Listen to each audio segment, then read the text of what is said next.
No, What do you think exactly. makes you good at that? Is it your discipline that you gained from being in the military? Have you always been that way? Like what? Which part? I mean, the discipline with like planning a talk. Yeah, yeah. Planning a talk or doing all the things that you do. Do you find that sets you up that way, or you've always been that way? No, no, no, no. I was not disciplined as a child. I mean, it was,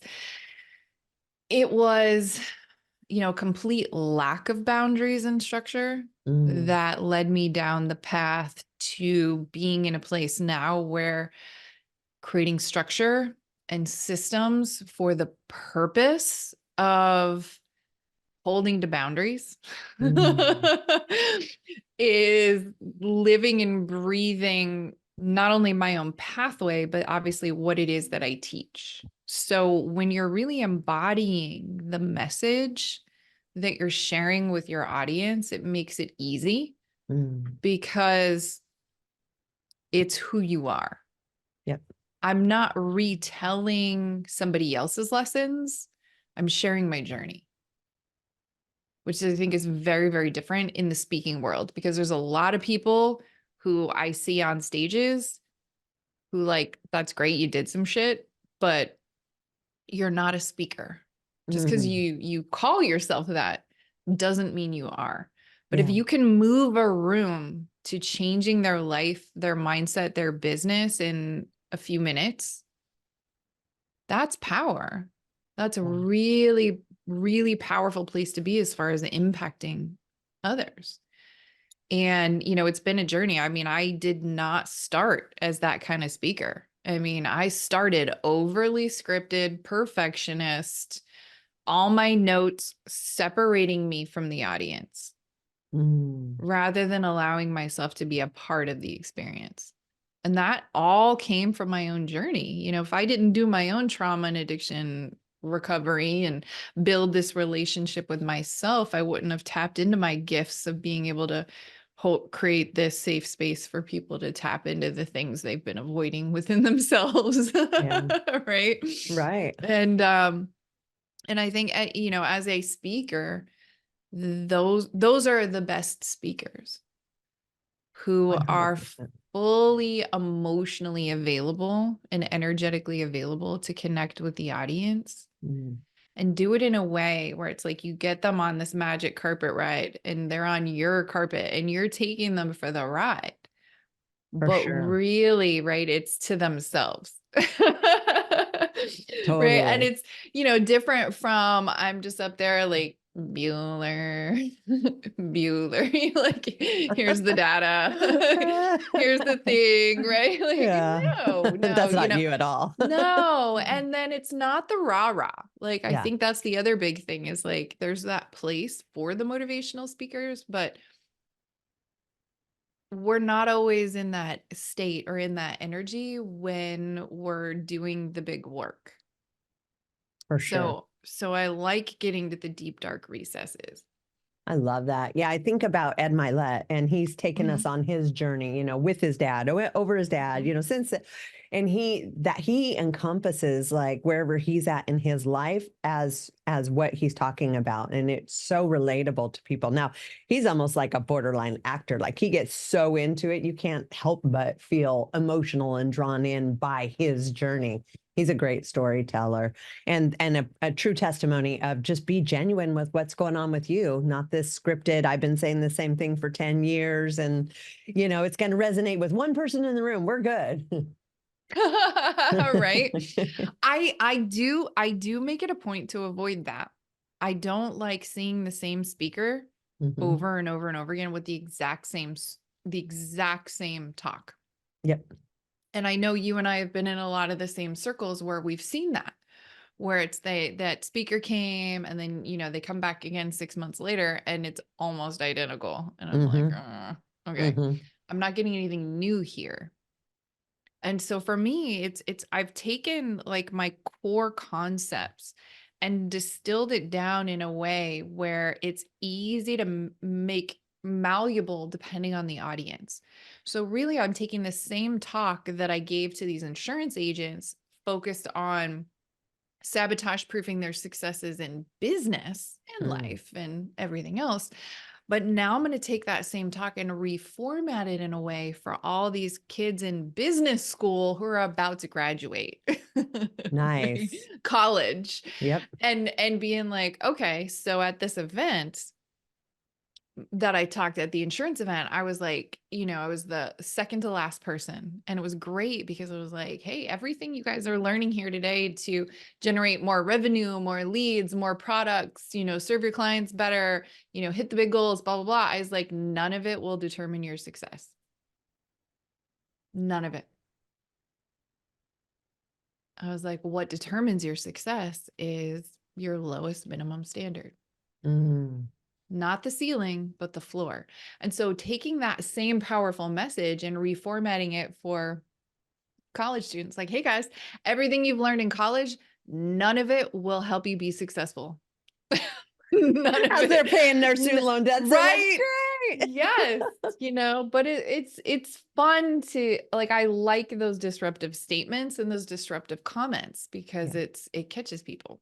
Yeah. Well, and I think in today's society, everybody's so fearful of putting disruptive messages out there because it disrupts the narrative of, just go with the flow and do as you're told and get in line and that sort of thing. So when there's a disruptor, it's like, wait, what? Yeah. Well, and I mean, even when I'm talking about boundaries, I'm like, stop, people. Your boundaries, everybody uses boundaries as an excuse to try to control other people's behavior. I was like, fucking stop. Just stop. Mm, I'm like, your boundaries are 100% about what you will and will not allow in your bubble, not trying to control other people's behavior. And I'm hmm. like, I see people staying in that disempowered victim energy when they're just disrespecting my boundaries. I'm like, yeah, but with your consent. Right. Like, take fucking ownership of yourself. Take Yeah. responsibility for who you are and what you want in the world. Stop putting it on other people. But that's the key, right? It's the key to everything. It's how, we both overcame addiction and everything else is we were not permitted by ourselves or others to be the victim of this situation that we created in our own lives. Exactly. So what did that journey look like for you? First of all, how did you come to the fact that you were addicted? And then what did you do to overcome that?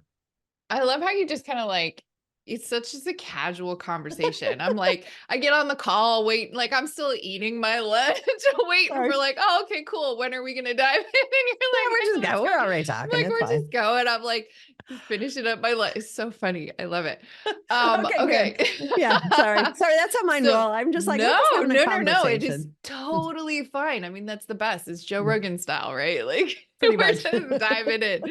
Okay. So which part of the addiction piece are Well, you? were you raised by addicts and therefore it was sort of like your DNA, or were you like anti, or you um, just having fun and then one day you're like, oh shit, I've got some issues going on. so I will say yes, it's generational. This is far, far, far older than myself. My methods of self-soothing and unhealthy coping, utilizing substances or activities was my method of coping. Mm, And that was something that I learned. All of my parents and my family were very emotionally unavailable. mm. So we don't talk about our feelings, right? That was that But generation though. Like very, yeah, feelings were bad. Yeah. exactly. And it was, grandparents, parents, all of it. And then, aunts and uncles, all of it. You just don't talk about that stuff. So Yeah. that's not what we do. But we definitely stuff our feelings with food, Hmm. with alcohol, with activities, with all the things, right? So I learned those alternatives early. So, it was interesting because in reflecting back, I remember I did a post, I think a year or so ago. I was like, my very first addiction was actually chasing approval from others, was Mm, my first addiction at like 6 years old. It hmm. started right when ego kicked in. All of a sudden, now I'm really chasing everybody's approval and liking me. And it was in peeling back the layers of what addiction is in this sort of compulsive behavior. of needing something external to mask my emotions or my state of being. Yeah. That was truly my first addiction. And to Then comfort it, you when you weren't exactly, getting the comfort you needed. exactly. Yeah. And then it turned into food. Yeah. And then it turned into friends and social settings. And it's funny because outside of smoking cigarettes in high school, like, and yeah, I quote unquote partied. I didn't drink a lot and I didn't smoke a lot of weed or anything like that in high school. High school, I was actually usually I wanted to go and be social, Hmm. but I wasn't numbing out with that. I was numbing out with a toxic, abusive relationship was my Hmm. addiction at that time. Hmm. So I was getting that very self-destructive, abusive need met in other ways. Hmm. Right. Hmm. And it is. And, and I put it in all of these things were just kind of symptoms of the same root issue, which was just me never learning how to build a relationship with myself. There Mm. was no esteem. There was no value of self. There was no self-love. There was no trust in me. And that was it. And so I learned all of these external things, whether it was grades, income, work my ass off, do good in sports, get good on the SATs, like whatever the number was. It was some method of measuring myself. Then, going through the eating disorder phase, another expression of very bingy, compulsory, controlly, unhealthy, addictive behavior was, Controlling. That's the big yeah, one with that one. right. Yeah. Mm-hmm. When you feel Especially you when it have was no more. control, it's the one thing you can control. Exactly. And especially for me, because mine wasn't more expressed as binging and purging style. So it was, I get to a place where I'm so overloaded with the emotions that I've just pushed to the side and avoided for so long that Mm. eventually there's this explosion of energy and behavior that could come out as the eating. It could come out as binge drinking. It could come out as very explosive, aggressive behavior, just very explosive, right? Mhm. Like all Mhm. of those things. And so, yeah, for me, that's really where I've been able to sort of look at it from that 30,000 foot perspective. Was I know some people, it's really expressed in one singular way in terms of, addiction, but I really got radically honest with myself to say, look, this started long before I was ever introduced to, you know, any of the substances that I started doing after high school, going through my pothead period, doing cocaine or ecstasy or, whatever, mostly alcohol. But I was like, no, it was really just all kinds of self-harm and self-abuse. Yeah. Even consistently being in toxic relationship to toxic relationship. I was like, oh my God, I was addicted to just the drama across the board, but anything to distract me from how I was feeling internally. I was like, let me be the rescuer and have the project guy, right? I'm Yep. like, it showed up everywhere. And it's just, that's how I got to that place where I weighed twice as much as I do now because, eat, drink, eat, drink, eat, drink. Like it's out of control. Control. Yeah. Mm-hmm. Yeah. So what prompted you? What was the thing that made you go, okay, enough, or this is it? I don't know if it was a bottom or just like you're over it, or maybe you stumbled on like the right mentor who helped you through it. Like, what was the deciding factor for you to change those ways? Rock bottom moment. Okay. Rock Mhm. bottom moment. Yeah. Yep. I, it was funny because it was like this really interesting crux. So it was right at the end of 2014. So mind you, at the beginning of 2014, I did a residential PTSD program, 2 months inpatient through the VA, right? Problem is they only address military trauma. They Mm. never get to the root. Right? What nobody tells you is look at the demographics of the people who join the military. We show up fucked up. We're escaping instability, abuse, poverty, whatever. Right? Hmm. And that's why so many have PTSD, regardless of deployments or whatever, right? It's just, it's from childhood. So I didn't Yep. know that at the time. No idea. Like I knew my story. I knew how fucked up my childhood was. But what was interesting is, so we do the military, blah, blah, blah, get out. I'm doing good. I've got some new tools in my toolkit. But I'm like, there's a certain level of awareness because I'm observing and I'm like, why am I not getting better? Why am I the same or even still like really struggling? And so that was the beginning of 2014, all the way to the end. So here we are at the end of 2014. Again, I've lost my corporate career due to my health issues. Mm. My PTSD has really gotten this cycle between the trauma and then the health challenges and Yeah. then And what do you the mean by health unhealthy coping. challenges? Just like So overweight, or it there was wasn't other things just going it on? wasn't just overweight. I mean, I had some TBIs, a few physical injuries from my time in the military and deployment and stuff like that. So there's like herniated discs in my back and hip Mhm. surgeries and miscellaneous things there. But what I didn't understand early on when I was diagnosed with autoimmune disease with lupus was I was not yet diagnosed with PTSD. Had I known the PTSD, I would have been like, oh no, this is just systemic inflammation. But I didn't Right. know that at the time. So my body is retaining all of this inflammation. So I'm having issues upon issues. So now we're getting like fibromyalgia. Now we're getting chronic migraine. Now we're getting lymphedema. We're getting Wow. just all of these things compounding. So then how am I dealing with this? They're giving me more medications, which means I'm gaining more weight. And then obviously Yep. my trauma response is numb out. So alcohol, food, right? So it's this big cycle.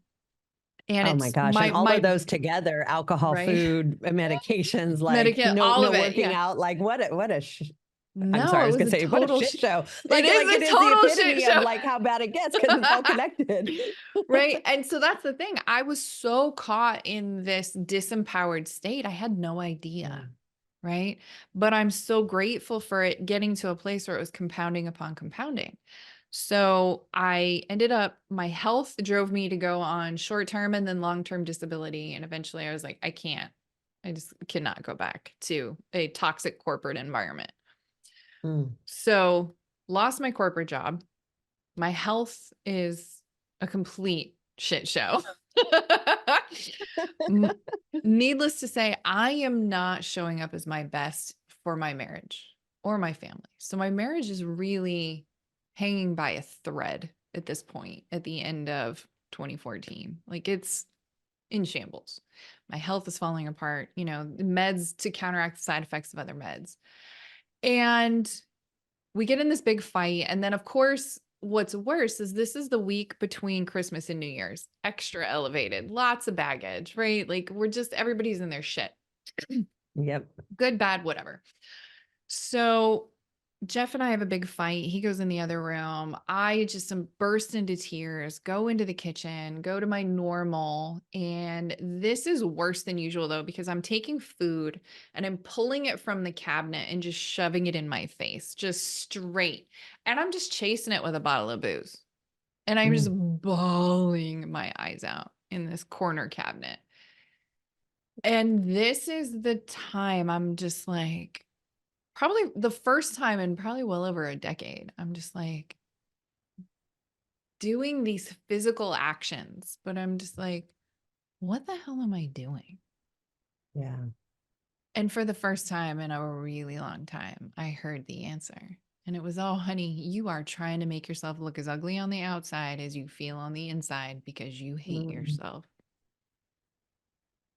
And oh, by the way, you did this. You made it.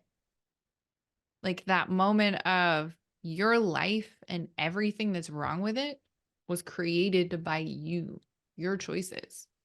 Take Yep. ownership. And I lovingly say now it was like a bitch slap from spirit, because Yep. I was like, damn, that's a whole lot of radical honesty and awareness that I just was not ready for, especially in that moment. And that was the absolute last time I was suicidal. So like, oh, well, okay, Wow. well, fuck it. If that's the reality, I Yeah. can choose different. So I'm done. And that was my response in my drunken, emotional, overfed moment, was like, that's it. I'm done. Time to check out.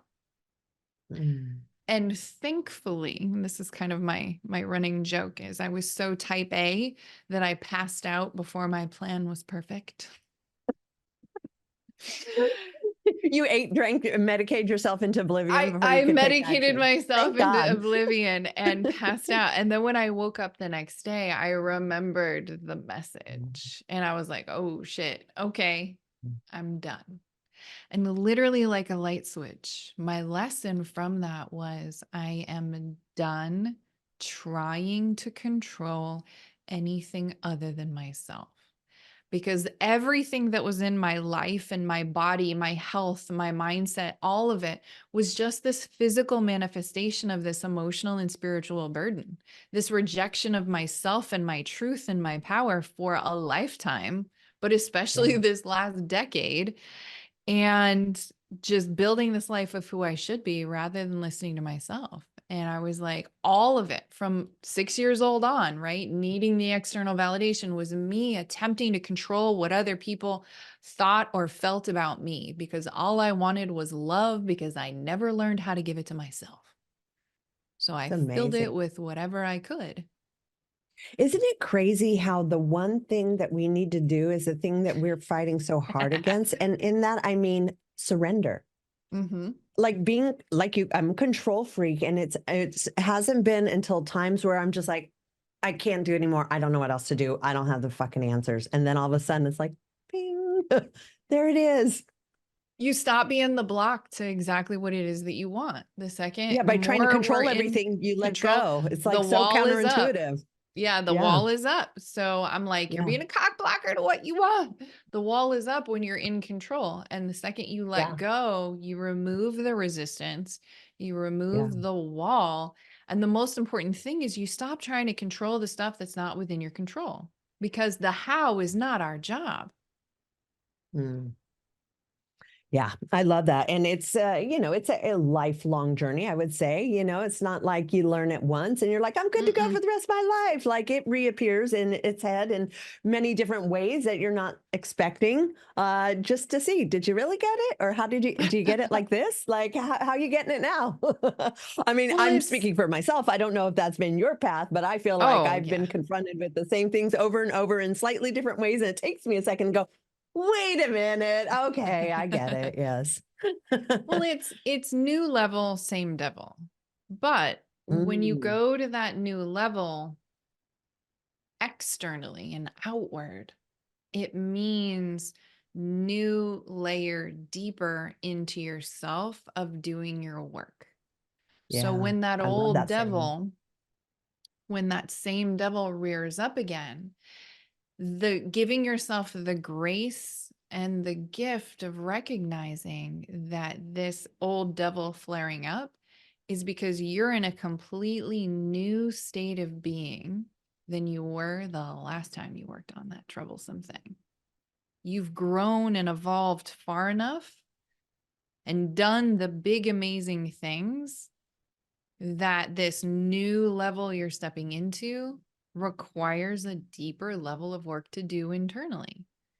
So I Mm, savor those moments as the gift of like, oh, there you are. hmm. Okay. Clearly, this is the sign. Like I'm in this process of a big up level. Yeah. And So do you here's feel the like work. that is a test for us, or do you think it's just part of ourselves that has healed, but maybe there's more to go? Like, where do you like philosophically think that comes from? We're creating it, or, well, obviously we create everything, but why? Just to see, or So just to if dig deeper? no, if you're stepping into a new level of success, this version, the goals you desire require a certain version of you Mhm. to match what it is you want, what you want to create. Mhm. So to step into that version of you, a higher level version of you, that means releasing more of the baggage and the BS. So it's Mhm. another layer deeper in your work to process, release, learn, most importantly, because it's the learnings, the lessons from that next layer deeper of work that will serve you in this next big layer of success. So for you to Mm. continue growing and evolving into the living your divine purpose or impacting the world or whatever that expression is of your highest self, that requires you loving the parts of yourself that you've not even more, and leaning into that space of loving those things so you can learn the lessons that will serve getting to that next level. I love that. Yeah, it's funny. I find myself laughing at myself a lot and or saying, "Oh God, you're such a dumbass." And people are like, "Oh, no, self-deprecating, like, negative self-talk." I'm like, "No, this is not that. This is me recognizing I'm doing or saying something that's dumb because I've already learned that lesson and just Uh-huh. sort of calling myself on it and not in a bad way. Just it's funny. Like that's how I talk. Like, settle down. It's okay. It's okay to call ourselves, as long as it's not there's not like, in a self-deprecating way to call ourselves out on our shit when we recognize it. Exactly, because it's without the judge behind it. If you Right. eliminate the judge, the internal judge that we have that keeps us in that Mhm. survival brain of everything's negative, everything's about being reactive and always playing defense, Mhm. sure. That's great. It gets you to the point of saying, "Oh, hey, guess what? Always being in survival mode's not serving me anymore. If I need to pivot and take control of how I'm viewing myself, others, and the world around me in order to create Mhm. the life experience that I desire." And I see Yeah. it all the time, especially with these high performing entrepreneurs. I'm like, look, you are not a high performer. You are just high functioning fucked up with an ROI. your your And you might have a lot of money, hustle, so it's cool. but that's the ROI, right? They're getting the Right. return on the investment of time and energy because they're using a control issue like hustle Mm, to their mhm. advantage. And I'm like, you're just numbing out. That's your addiction. They're chasing something. But what I always call it, chasing the dragon of fulfillment, because I they love that. never ever allow themselves to experience it. They'll chase it all Right. day long, but it's those walls and being that blocker to what they want that they never actually experience the fulfillment because they're never present long enough to actually experience it. It's on to the next thing, on to the next thing, on to the next thing. Being in that space of burnout and at the same time feeling like you're never doing enough. Mhm. Yeah, And I there's know like that's been a big one with my group is because we will accomplish something really big. Oh, we got, this in-network contract or whatever it is in our world. But we don't ever not we don't ever. I try to get us to celebrate it, but it's difficult to slow down and enjoy the win because we're already looking at now I got to do this, now we have to do that, now we got to achieve this, now we got to do that. And so even systemically as a group, you can be dysfunctional like that, like my group is, which is why I'm grateful for like EO because once a week you have to give a segue of a win. We all have to celebrate a personal and a business win, and it's so funny watching how some people really struggle finding that win to celebrate. I'm right. like, dude, you got out of bed today. That's a pretty good win, right? You're not But in the it's hospital. You're not sick. You're not addicted. Like, what? Why is finding something good so hard to find? because they're so conditioned to being in the survival brain, the thrive Mm, mind is never activated. Because you survival, the real tipping point is actually at like 75% of things being more on the positive mhm. because we're so wired to survival. So it's not like it's a 50-50. I see. But it's literally affects your reticular activating system. You're so wired to looking for the negative for survival, the Yep. problem, the reacting, that you're conditioned to not see the good stuff. And it becomes so hard because now, again, those internal saboteurs and that judge is saying, well, you didn't do enough. So how could you celebrate? You didn't do XYZ, whatever the stories are, Yeah, you did this, versus, but there's still all yeah, this. yeah. Rather than just saying, hell yeah, I got up today. Woohoo. Sometimes So my biggest win from a day is like, I took a nap. Yes. Right.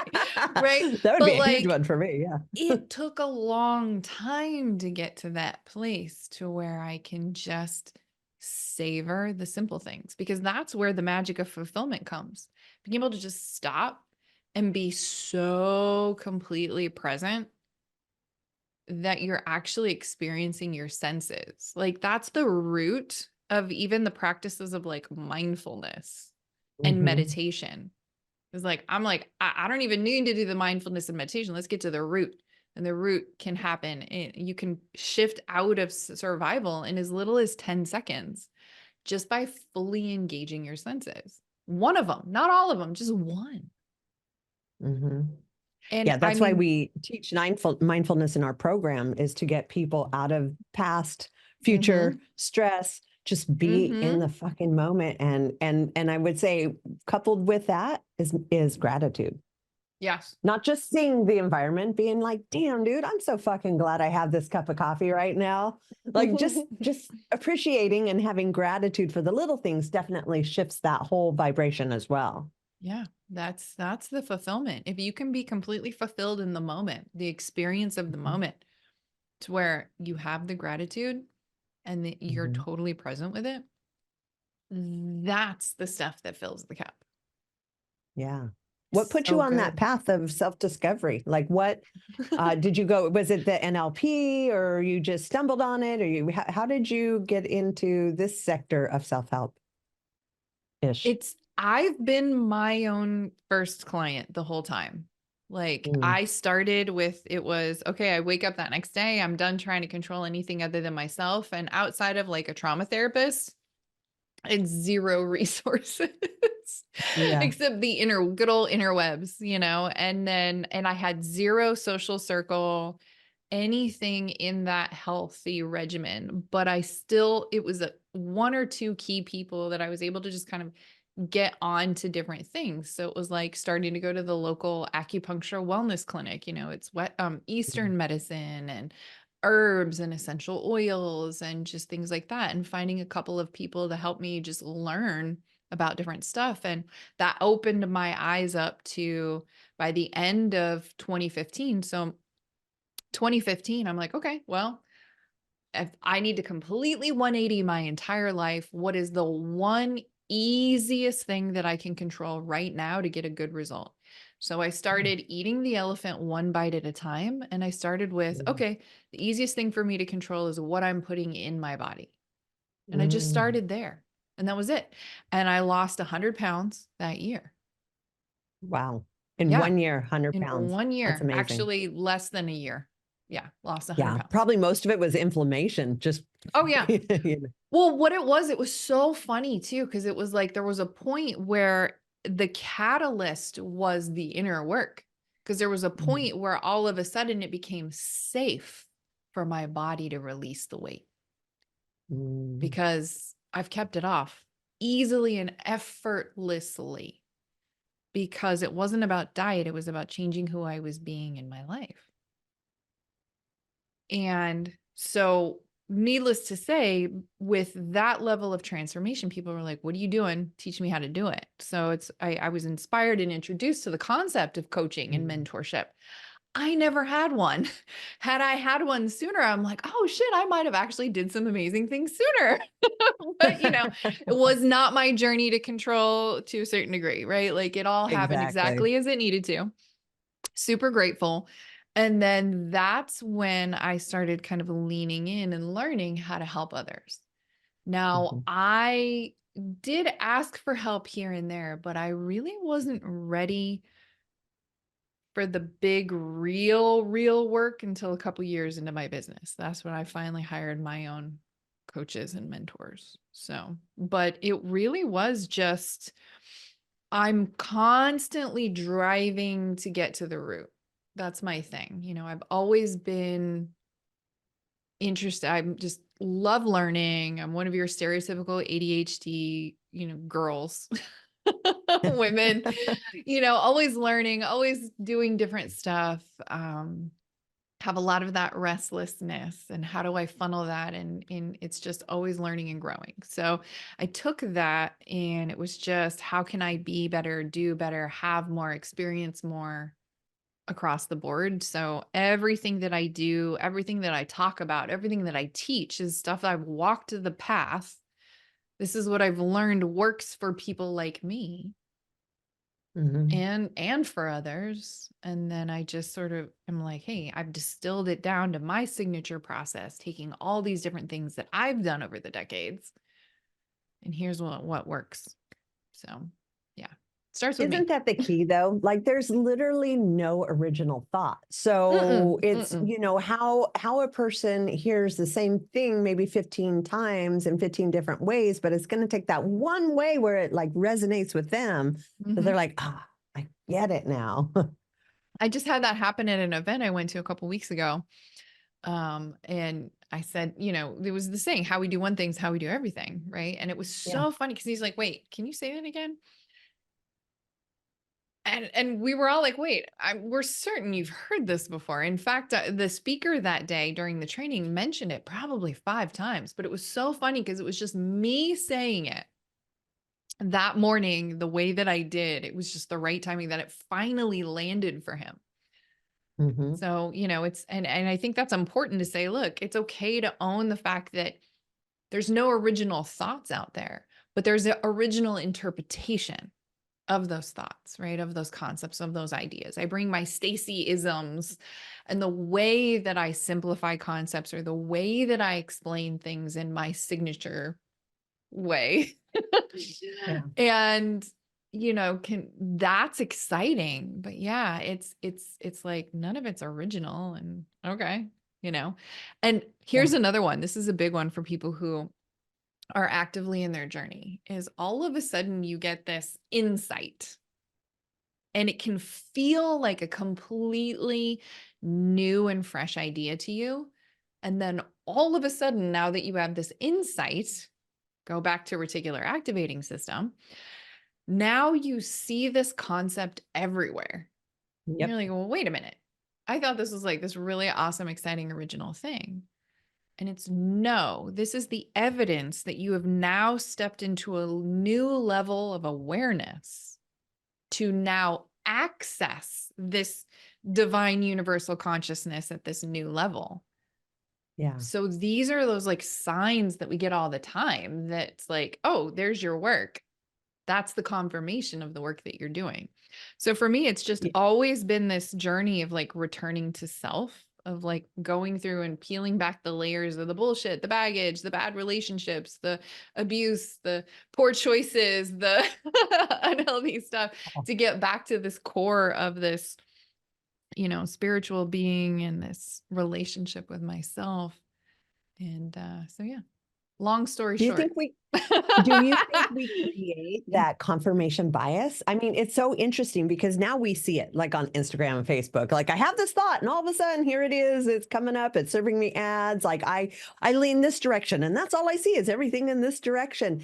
Do you think we like create that in our universe, or it is more of our reticular activating system where it was always there, it's just now we're seeing it and we're not Well, seeing what doesn't resonate with us?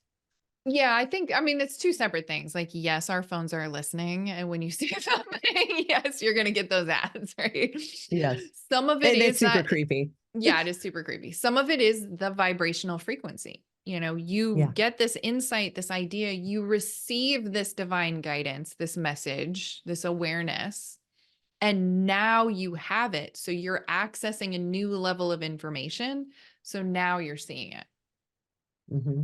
So I look at it as just like vibrational frequency. And for me, Yeah. I am the consummate scientist and spiritualist. So whether we're talking about frequency, vibrational frequency in the sense of quantum physics and how it Mhm. relates in the universe, I can hang that conversation all day long with my nerdy science friends. Or we're Yep, talking same. about it in the spiritual sense, right? It doesn't matter because like it's two ends of the same line, but what people don't realize is it's actually a circle and it's the exact same conversation regardless of which end you're at.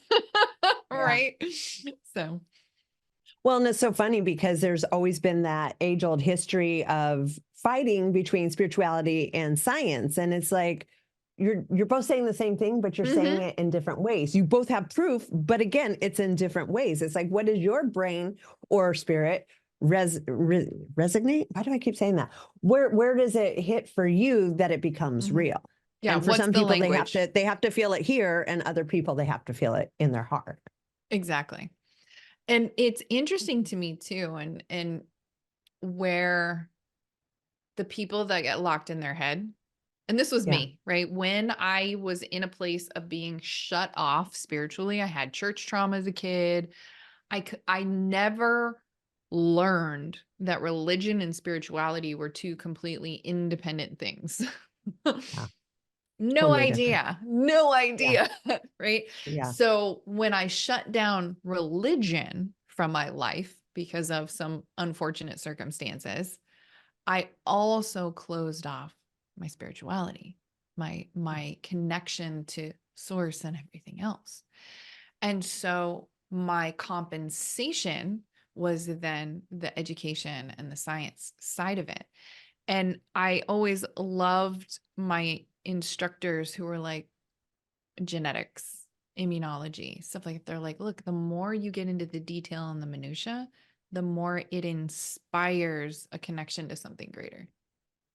Mm. And that was interesting for me and started really Mhm. opening myself back up to it's all the same stuff, just different language, you know? Totally. And I'm not Yep. saying that's everybody. I just notice, and again, it's everybody to each their own. But I notice where those walls and blocks are, regardless of whether it's one extreme or the other. If we're hitting up against a wall where there's no room for a different perspective, that's a personal problem. Right? Yeah. Reg-